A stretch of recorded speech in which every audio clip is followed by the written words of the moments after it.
साबुन से जो मन का मैल छुड़ाएगा। निर्मल मन के दर्पण में वह राम का दर्शन पाएगा।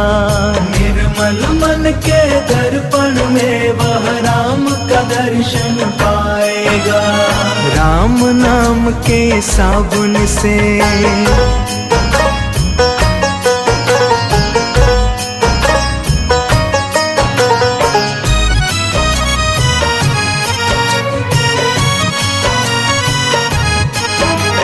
झूठ कपट निंदा को त्यागो, हर प्राणी से प्यार करो।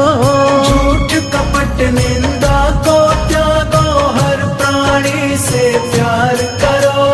घर पर आए अतिथि कोई तो यथाशक्ति सत्कार करो। घर पर आए अतिथि कोई तो यथाशक्ति सत्कार करो। पता नहीं किस रूप में आकर, पता नहीं किस रूप में आकर नारायण मिल जाएगा। निर्मल मन के दर्पण में